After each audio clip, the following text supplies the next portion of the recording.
Muy buenas noches, mi nombre es Diego Alejandro Gómez Quintero. Vamos a exponer los modelos de tiro parabólico con restricción y sin restricción.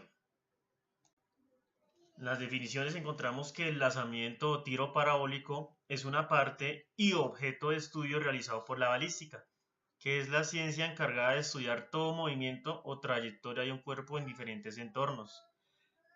Desde las antiguas eras del hombre siempre fueron utilizados métodos para asegurar el objetivo, midiendo ángulos y velocidades iniciales de los proyectiles. Tenemos las ecuaciones para el tiro parabólico, donde consideramos la altura máxima, que es la altura que alcanza el proyectil con respecto al eje de coordenadas respectivo. ¿Sí? Podemos apreciar la fórmula, donde b sub 0 es el vector velocidad inicial del proyectil y θ es el ángulo inicial que describe el objeto con respecto al horizontal. Tenemos la distancia máxima recorrida. Este es el espacio que recorre el proyectil durante la trayectoria parabólica, donde encontramos el x máximo. Podemos ver que t es el tiempo que dura la trayectoria del proyectil en describir en su totalidad la parábola, y x sub 0 es la posición inicial del proyectil antes de describir la parábola. A continuación tenemos la ecuación en velocidad en y en un instante. Se tiene en consideración que cada vez que el proyectil va ascendiendo, este pierde velocidad con respecto al vector en y. Cuando este alcanza su altura máxima, hmax, la velocidad vale 0 en ese vector. Luego empieza a descender y a partir de ese momento su velocidad empieza a aumentar. Como vemos en la velocidad de sub y, la gravedad es negativa. Ecuación en velocidad en x. La velocidad en el eje x es constante y se describe con la siguiente ecuación. b sub x igual a b sub 0, b inicial, por el coseno del ángulo que describe el proyectil en inicio. Tenemos la ecuación de posición en y. ¿Sí? Con esta fórmula pues se halla la posición del proyectil en determinado instante del tiempo en el eje y. ¿Sí? Siendo y sub 0 la posición inicial con respecto al eje y. En algunos ejemplos, pues esta posición puede ser 0, debido a que puede partir del origen con respecto a la horizontal. ¿Sí? En ambos casos que vamos a describir, el proyectil siempre va a estar en el suelo con respecto al eje X. Tenemos el tiempo de subida, que es el tiempo que tarda el proyectil en alcanzar determinada altura con una trayectoria parabólica. A continuación voy a mostrarles un video realizado en el software MATLAB versión 2016, donde se evidencia este tipo de trayectoria sin ninguna restricción, ¿sí? Sin restricción del viento y sin restricciones de la masa como tal del proyectil. Entonces, a continuación seguimos con el video. Teniendo en cuenta lo anterior, se desarrolla el modelo de tiro parabólico en el programa MATLAB versión 2016, donde se tienen en cuenta las ecuaciones anteriores.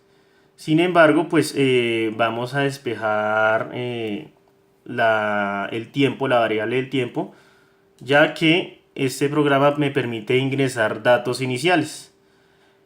En este programa pues se está despreciando la masa como tal, ¿sí? La masa del proyectil, como también se desprecia la fuerza que opone el viento hacia el proyectil.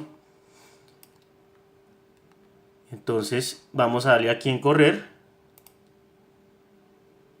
Entonces en la ventana de comandos me dice digite la velocidad inicial del proyectil en metros sobre segundo. Vamos a dar un valor de 15 metros sobre segundo, le damos enter. Luego me dice digite el ángulo que forma el proyectil con respecto a la horizontal. Vamos a ponerle un valor de 10 grados. Le damos enter y me dice digite la altura inicial del proyectil en metros. Le damos 0 porque inicia desde el suelo. Le damos enter y nos va a arrojar la simulación. Como podemos ver, hice 3 gráficas para que vean la diferencia. La primera es la gráfica de altura versus la distancia, que está en metros. La segunda es la gráfica de altura con respecto al tiempo, y esta que tenemos acá es la simulación que ya terminó.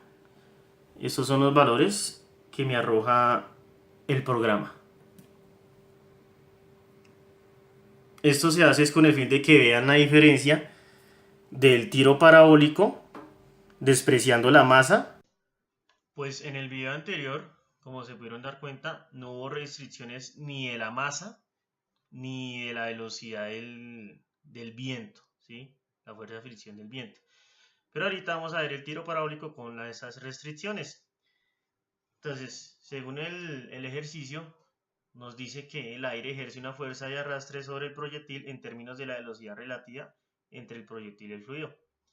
Se conoce que la densidad del aire varía en función de la altura sobre el nivel del mar, ¿sí? En este caso vamos a tomar la de Colombia. El empuje dado por la mayoría de motores cohete disponibles no es constante, sino que se constituye como una función en el tiempo, o sea, varía en función del tiempo. Y es evidente que la masa inicial del proyectil incluye la masa del combustible que lo impulsa, por lo que la masa resulta ser también una función del tiempo. Siguiendo con las condiciones del ejercicio, la masa de combustible quemado es proporcional al área bajo la curva de empuje, ¿sí? De F menos T. También la masa inicial total del cohete es de 30 kilogramos, en donde 6 kilogramos corresponden al combustible, y la sección transversal es un círculo de 10 centímetros de diámetro. Entonces, nosotros tenemos que tener en cuenta esos parámetros para desarrollar el ejercicio con restricciones.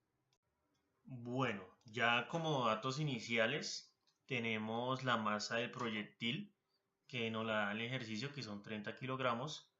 Tenemos la densidad a nivel del mar, que en este caso pues vamos a tomar 1.2 kilogramos sobre metro cúbico.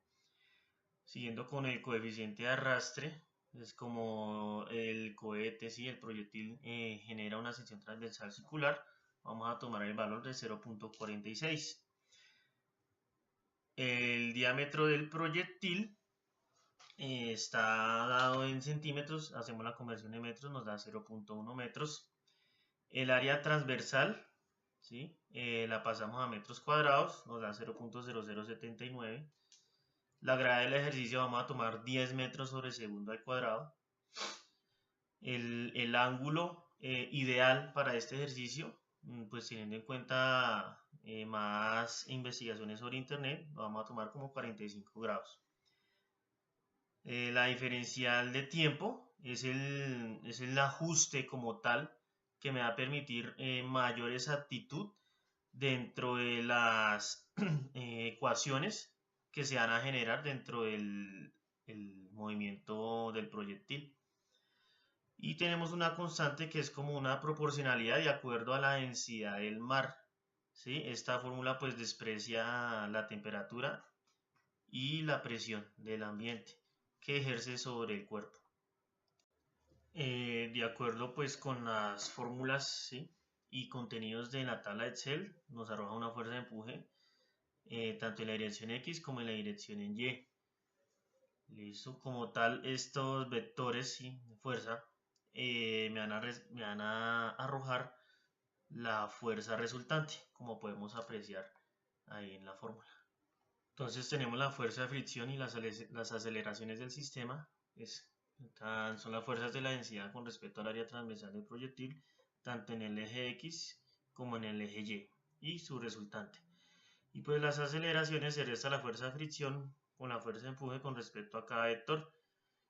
Entonces, pues, en las nuevas velocidades se debe tener en cuenta la aceleración respectiva, pues va a cambiar. Entonces ya de acuerdo a estos datos ingresamos una tabla en Excel con todos los datos iniciales mostrados en las anteriores diapositivas, ¿sí? Nos arroja un resultado como tal. En la gráfica vemos el comportamiento de la trayectoria del cohete, que no es parabólica, ya que se están teniendo en consideración las diferentes fuerzas, ¿sí?, y se está considerando la masa del proyectil, ¿sí? Como datos del ejercicio, tenemos que la distancia en X es de 9.505 metros y la distancia máxima en Y es de 2.808. Es de acuerdo a que nos bota el dato en Excel. Entonces agradezco el tiempo que tuvieron para revisar esta presentación y quedo atento a cualquier sugerencia. Muchísimas gracias.